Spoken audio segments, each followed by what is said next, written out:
Okay, we are live. Hello, hello, hello, everybody in the group. I have the pleasure of doing another client interview. So I did one last week. Am I blessed or what? I mean, how lucky am I to get these clients who agree to come and let's have a chat? So today I have Ali. So her full name is Alessandra Madio. I think, did I pronounce that correctly? Yes, All yes. right. She on my first chat with her, she's like, I'm a fiery Latina. And I thought, okay, we got a live one here. So that was that. But yes, I'm going to have a chat with her. And to all my clients, I mean, I honestly feel in life, everybody is a mirror, everybody you attract is a mirror in some way. But guys, I'm not going to get woo woo on you today, except when I'm talking to Ali, because she's a very spiritual person, we tend to get a bit all woo woo. But everybody is a mirror, and people that come into my program, everybody it's got something and they bring their own something. And with Ali, and I told her at the time, she allowed me to indulge the spiritual woo woo aspect of me without having to couch it in any coachy terms or anything like that, which was a real treat. But anyway, so Ali, tell us a bit about what you do and how many children you have. Hi, Gifty. Thank you for inviting me to do this live. I really love this. So I am a marketing manager. I work for a company that does like baby products, and I've been working in this in marketing for a long time, over 10 years. And then I have a baby. He's my first baby. He's 1 year old. He's going to turn 1 year old on Saturday. So yeah, first time experience. Yeah, that's it. I'm also trying to work on a hobby slash future career slash purpose, which is yoga, instructing yoga. Fantastic. And obviously, one of also the long term goals was to have a wellness center, which obviously I'll be booking Yes, my it room in there is. already, right? Somewhere hot. Yes, definitely. Okay, cool. So tell me, where were you when you found me? Well, I was a fiery Latina who was very depleted, I would say. I was like, my pregnancy was during COVID times, as you know, and it was really tough already, just COVID, when you are used to socializing a lot and have lots of friends and probably even family around. And then COVID, and then I had a really tough pregnancy too, very painful in my body. Then my giving birth was really painful too. I didn't see as a positive, like it was really painful in my physical body. I mean, after that, I had postnatal depression. My dad was suffering from cancer, and this was the second time, and lots of surgeries and stuff, lots of pain. So he was in hospital by the time I was giving birth, my baby. And then I lost my dad in December, so in Christmas. I was apart from my partner. He couldn't travel because of these restrictions in traveling. I was with my baby, grieving my dad, and really lost. And then I think I contacted you when I realized I had to go back to work at some point, and I had to leave my baby in the nursery, which was a big trauma in my life. I remember that. I remember his Yeah, birthday it anniversary, was. the It Q&A was. call. Yeah, that was what really hit me. Like when I was like, oh, I need to just take my baby to a place, and I wouldn't be with him for some time, and I need to go back to work, and how am I going to do this? So that was a really bad place.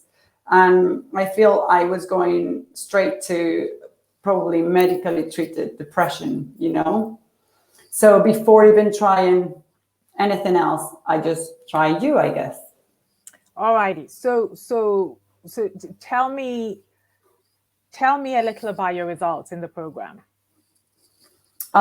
So in terms of results, I think I see it always through the approach that you always give, which is the three. Yeah. So from a physical level, I see a lot of more energy. I didn't have energy, nothing. I couldn't even wake up. Like it was like even after 10 hours of sleep, I would be so tired. So lots of energy in my body, like feeling that I want to do stuff. Definitely having that routine, because one of the things that, of course, you helped me a lot with was to find structure in my daily routine. And that by itself just gave the space and the time for me to do all the things that are really helping me and were like healing me. From a mental space, I think that was probably the biggest change that then had an impact on the spiritual level. Because from a mental point of view, just my thoughts have changed. Like I am not going through, this self-judging, self-criticizing, feeling that I'm not enough and all that. So it was really positive, the fact that I could switch my beliefs and my thoughts to more positive ones, to be more empathetic about with people, but also with myself, to have more grace and give more grace to myself, I guess. And that finding that genuineness, as you say, all the time in life, I think that's the big change. I feel just happier. That's a summary, yeah, from a mental point of view. And then spiritual, I think, is the meditation and it's all the woo-woo which we loved. Exactly, the woo-woo. Yeah, for us, that was it. So when we spoke, tell me, because obviously you were in a bad place, postnatal depression, you were in grieving with your dad, there was that lack of confidence and all that going on. So why was it important to fix it?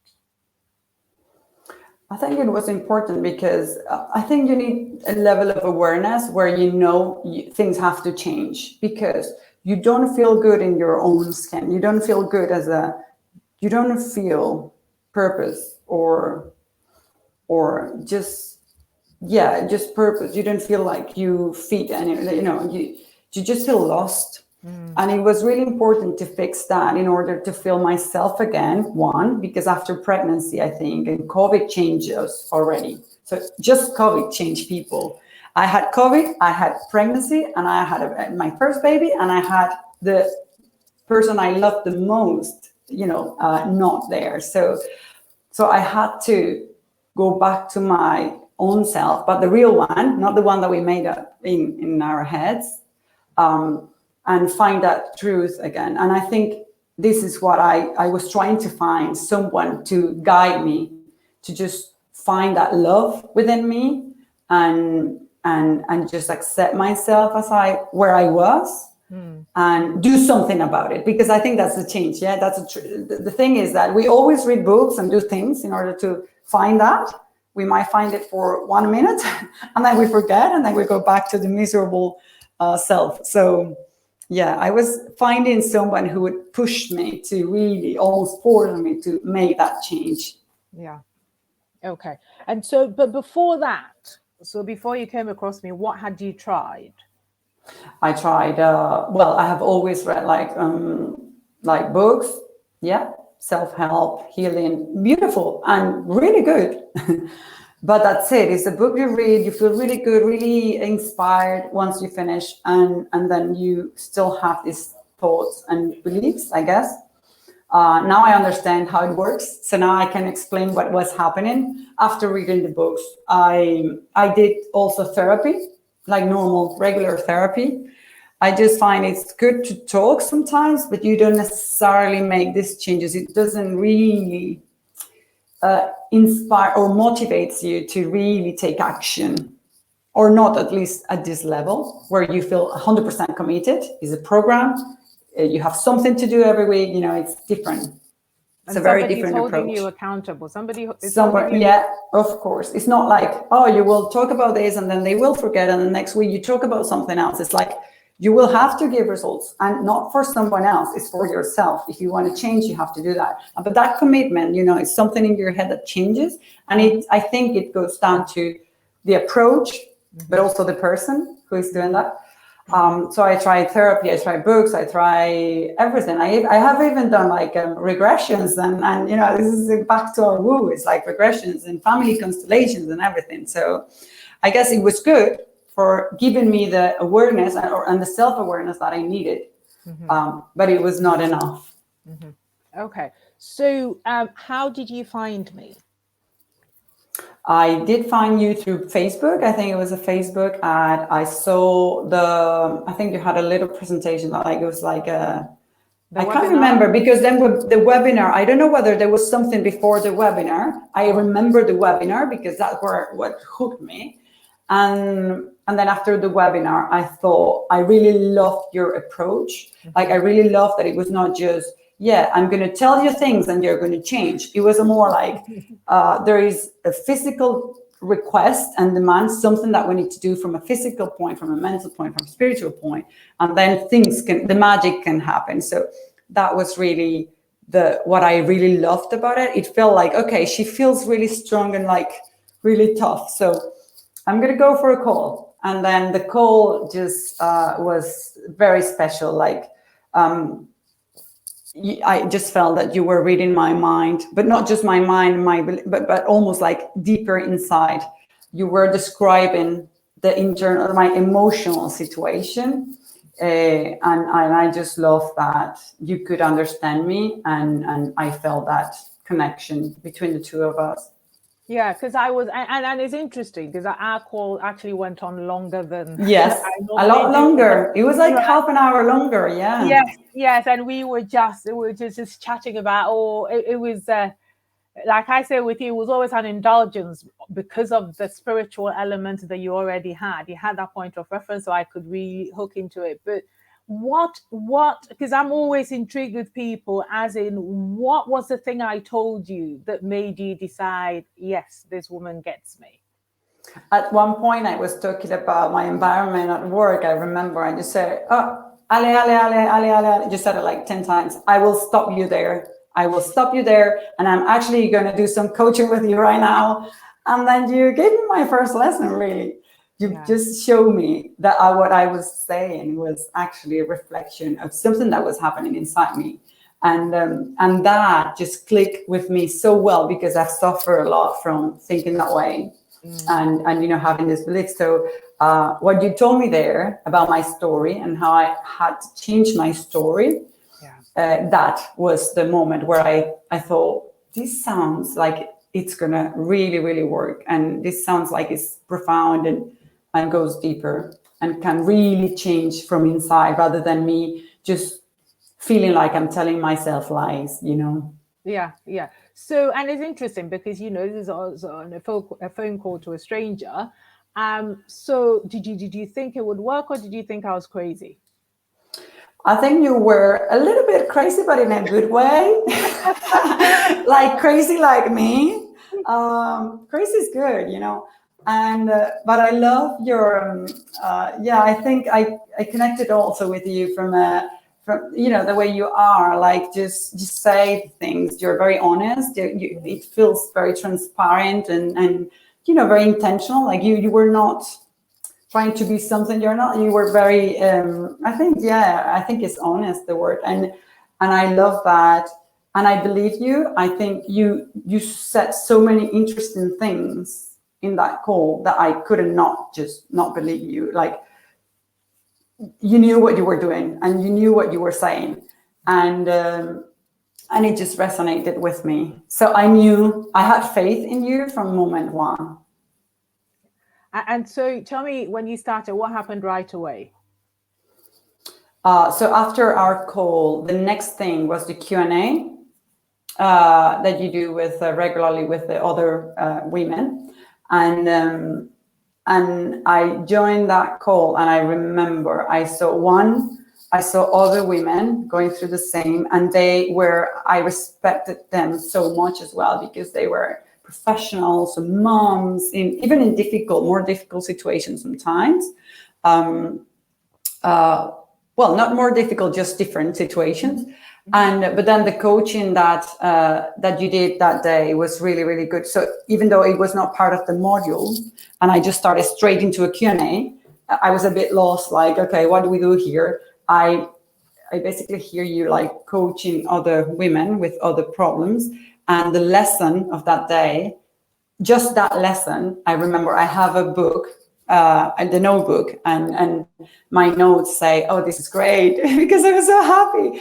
So I wrote the words, and then I felt that it was immediately like very juicy for me. Like I could take just that and just do something with it, you know. So yeah, that was the Q&A, and then I did the modules, and one by one, and just added to the, I think the feeling I had of this is the right thing that I'm doing. So when you in terms of the results, what was the first thing you actually noticed change in you? Oh, my should I say my reaction to things that happen, people's comment,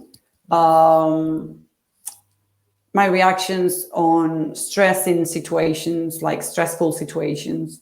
So I was just able to manage my feelings better, like my emotions, my anger. I was thinking more rather than just reacting and then think, you know, I was focusing on, that was immediate also because the coaching session in the Q&A was more about how we do these changes, how we put them in March. Like I started immediately to think about my purpose. What do I want to achieve? In fact, I remember after that Q&A, I just went to my Instagram and said, should I just reactivate my yoga account? So things happen. Things, you trigger the right things. And I started to see the change, the difference. It was really good, really. Like the sensation, you know, of, yeah, this is working right from the beginning. Yeah. And so tell me what, so because for somebody like you, you know, you're already familiar with eating well, you're practically teaching yoga, you know, Yeah. so you understood about the mind-body connection and all that. But tell me what surprised you about the program? Yeah, I really liked the program because the first modules were a bit like about the basics, yeah, about what eating right, sleeping right, meditation, like allowing that awareness, which comes from really go internally and meditate and to have that time to really honor yourself and all that, which is part of my yoga journey, as you said. But then, which I was expecting. Yeah, I was expecting because you said it in that webinar. But I think after that, I was really excited to see what would come. And when we start the ones that are past the physical part, I think that's where I realized, well, these just make so much sense. Like if I had this the first week, I wouldn't have the energy to do it. As simple as that. So I really like the way that these lessons, weekly lessons, if you want to look at it like that, are designed. And I think they build on top of the previous one. And that just need to allow, if you're very impatient like me, you just need to allow this to sink and to really go inside and understand it and apply it. And then you can move to the next level. And I really love this approach. I think it's the right one, and I think we should all do this almost like in schools. Yeah. Yeah, I know, because you take your time and you build. Because I mean, I always talk about changing the scripts that people play to themselves, and to change that script, you know, you have to start from somewhere. And if you start from the wrong place, you know, I mean, and everybody's had the experience where you read a book and then you go back and read it and you're like, I never saw this the first time, right? Yeah. And you didn't, because you didn't have the point of reference to just hook it onto. And so it's just to lead people through. And yes, it does get harder.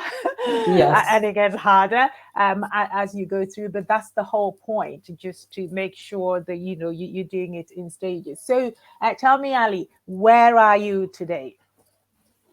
Today I think, well, I always refer to this program because all my friends, of course, know it, and all my family. I am very proud that I did it, and so now I'm showing off like I was in a coaching program. But that was just a starting point. I think that just opened like a box of, you know, things now I want to achieve. But I think I needed that in order to feel connected in a way that now I want to explore it even further. So it was almost like the takeoff, yeah, like that made me realize the impact I also have as a mom. Like when I look at myself right now, like before I had that program, I thought that, for instance, this is one thing that changed, that as long as my baby was happy, everything, could happen and anything, and I wouldn't care, which is so wrong, yeah? Because I need to be happy, I need to be well, and I need to be a happy mom if I want my baby to be happy. So it can happen. I need to allow that process, because they don't really learn from what you tell them, they learn from what they see. And now that just the change of that perspective makes me feel that my responsibility on, following, like, now I feel in this place. I know that, I have the tools that you have given me. How can I then be responsible and make sure that my boy grows up like feeling the same way I should have felt in the first time, but I didn't, So I think that's the biggest change. Because it's interesting, because I remember one Q&A where I think it was half time, you were there with your baby, and somebody, I think Lawrence, who's also there at that time, she was there with her baby. I'm like, oh my God, half term with working mothers, right? on the Q&A call. But so for me, because I choose to work with working mothers, because, you were literally the center of a lot of people's lives as a mother. Yes. So how did, if you like, you as a mother and, your relationship with your partner, how did this affect all that? Because, in the program, we talk about equitable living. And I think you took that to the whole another level. And I always tell people about that. I'm like, I'm going to get Ali's template, because you took that to a whole another level. So tell us about that. Well, I love that, because then people tend to say, oh, you're not scientific, you're old, about spirits. And I was like, well, I was very scientific on that one. Let's add points and scores and things. But yeah, I think it changed everything. I think you are right. We are, in a way, the center of the house. And to be honest, even my partner said it even before our call. He said it. He said, Ale, like, whatever you do, even if you cook like 100 meals for your baby, because I was all focused on that before my program. And he has food and he has the best clothes and everything. If you're not well, we're not well. He told me that. So you're 100% right. And then after I started changing, I was seeing myself, like, in some occasions, I even coach my partner with the stuff I learned from the program. So, and he was really receptive. Like, he knew I was doing this. He knew this was serious, and he allows me to help in a way. So I think everything really changes. And I think we are the feminine energy in the house. We are the carers by nature. And I think it's our responsibility to make sure our kids grow without trauma and drama, and and there always will be, but let's not make that this is just caused by us and how we behave with them. I just think that's my responsibility, at least. And that is great, because I mean, for me, because again, one of the women who's currently in the program, I was chatting to her last week, and she was saying, oh, she's got her son to do blah, blah, blah, blah, blah. Because she was getting her son to do that whole EMS thing. And I'm like, whoa, there you go. Mine is too little. Mine is too little, but yeah, believe me, he's watching me like doing these yoga classes. So, and he goes and, he stands next to me and he wants to do like a thing. So I don't know. He might meditate in the future. Who knows? And you'll be surprised. You'll be surprised. One time we were at a party, and next thing I knew, my son was there trying to show people how to meditate, and I'm like, hello, where does that come from? Anyway, so is there anything you would tell any women who in our audience who are struggling and on their own? Is there anything you'd like them to know? Well, I think my big lesson is, for so long I had lots of issues, not just the situations that happened, which were uncontrollable, but I think it's issues that come from your childhood, from beliefs that you had in your head. I just think that you have the two options, which is not doing, like, just continue like that and see how it goes. But you could be, and this is what I tell my friends whenever they tell me something that sounds like, there's something going on there internally, which is you can do something about it, and you can live in a happier and in a more elevated state and consciousness and everything, and you could feel fulfilled and resourceful and purposeful, and people think that they don't have this option sometimes, especially women, because we think that we just we need to be the selfless person and just serve everyone, and it doesn't matter if we look shit. Sorry, my French. I know. But it does. It's your life, and you are the one who is suffering that, and you're the one who have this toxic thoughts or beliefs and that are not taken anywhere. So I think you have to be responsible and take action. But of course, I think with change comes also that commitment, and if you're going to do it, you have to do it, well, and find the best way to do it. Because in my case, for instance, I knew I needed more motivation than just reading a book. I needed someone to really push me, like really make me feel uncomfortable. And that might be the case for many women, because we are tired, we are depleted, we don't have energy, we have chronic fatigue just for the sleep deprivation. So I just think we need to. It's whatever you want to do. Some people just lie to themselves and they say, I can deal with it. I'm not feeling 100%, but it's fine. I can live with this at 60%. Why would you do that though? If life is one, It's interesting. Why would you do that? Because I was speaking to somebody else who said to me until I told them, and I was the only person that said to them that it wasn't normal for them to be tired, because they'd accepted that because they had small kids. That was the norm. They had to be tired. I'm like, no, that is not the norm. And because I remember you, like, when we did, like week 4, when we did your progress report, the huge thing was the change in your energy levels. Yes, yours was quite marked as well. But it's people just accept all these things and live these compromised lives, because they don't know any better. So what would you say to someone who's struggling and thinking of booking a call with me?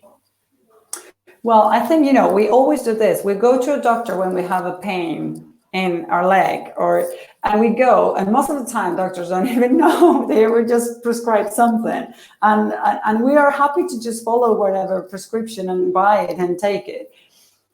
But sometimes even the physical pain sometimes comes from our own beliefs and thoughts and that negativity, because we're energy at the end. And I know some people might hate this, but I think I just started to feel better physically as I was going through the program, just by knowing that I was doing for me and for myself and taking responsibility for this. So I just think that you deserve to have that, that chance they would give to any doctor, especially if they have the call with you and it clicks like it did with me, where that what it's going on or what might be going on, behind the scenes. So I just think that would be my advice, to go for it. This is not going to let you down. It's like there is a structure, there is a plan. Gifty is really harsh, like really tough. Like you have to do it. If not, you're not coming to my calls. I miss there's always. I think if you are looking for someone who is going to really make you feel accountable, I think that's my advice, to definitely, at least to give it a chance, to give you the chance to do what you did with me, to read them. Yeah.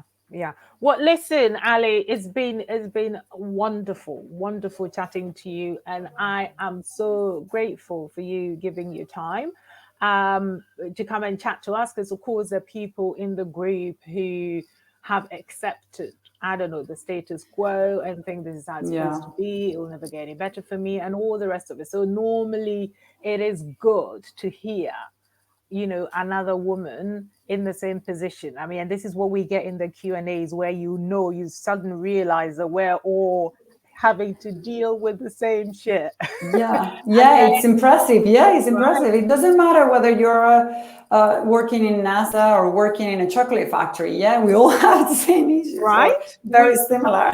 Right, we all have the same issues. We're all dealing with the same insecurities, and it's Yeah. good to be in a group and see. And I mean, you know, with your, I remember the first day that your son went to nursery, and you came in there all a bit wobbly, and everybody's like, "He'll be fine." This is the best thing that you're doing. And I was crying like, no, I don't feel like I know, it was the same thing, because I mean, it's this we had somebody else join after you left, and she was sleep training her baby, and you know, and she was all, oh my god, and people were like, yeah, we did it, you'll be fine, baby, we'll sleep through. But it's good to hear other mothers, you know, who've been through it, and so thank you ever so much. And people, yes, the woman that who helps us with the sleep training, I will actually be interviewing her maybe in 2 weeks or so. So if you're having any sleep issues with your baby, stay poised. We will talk about that. But and also, if anybody wants to talk to me, we will post a link in here after this interview, so you can grab a slot in my calendar and we can have a chat and see if we're fit. If we're fit, we'll go ahead. If not, I'll give you some recommendations. So Ali, listen, for me, you were an indulgence. You were coachable. You showed up. You did the work. You brought the fiery Latina. So that was welcome. That was really welcome. So I am so proud of you, of how you showed up for yourself. And thank you ever so much for being so generous with your time. Okay. Thank you. My Thank people, you to you, Gifty. All right then. Thanks all. And yes, I will let you know when I have the next interview.